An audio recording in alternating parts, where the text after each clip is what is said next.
Welcome back, Modified Crew. I am your daily driver, Mark Herman, and today I have Commodore Captain Big Beard. We are going to go ahead and remove the interior of the GTO, spray paint it all using dupli-color, using dupli-colors, fabric and vinyl spray paint. It is a mouthful, so let's go ahead and get started right now. Cobbler.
All right, guys, we went ahead and removed the interior, and the next thing we'll want to do is go ahead and clean them up, prep them, sand them down, and then wipe them down with a wax and grease remover, then prime them using an adhesion promoter, which promotes good adhesion with the spray paint, and finally spray paint them with dupli-colors, fabric and vinyl spray paint. Glad I'm here. Yes.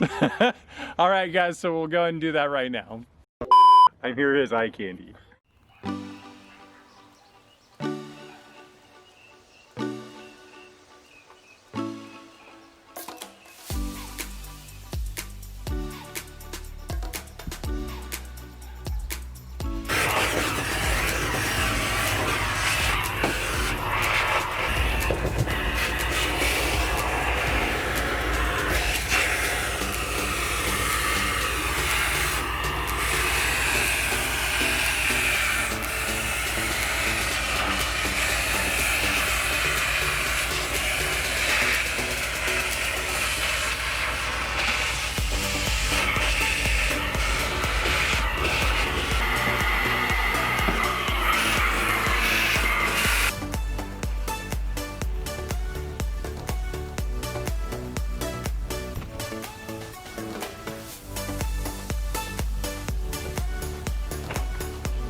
All right, guys, all the panels came out wonderful. Super happy. Love the dupli-color fabric and vinyl spray, and hopefully it lasts a very long time. Only time will tell, but as of right now, super happy with the results. What'd you think about the spray paint, bro? Dude, I think it worked really well. You think it'll last a long time? Yeah. All right, close it. No, I don't have anything for you, dude. We don't have anything but this next video, so we'll see you guys next time. That was so bad.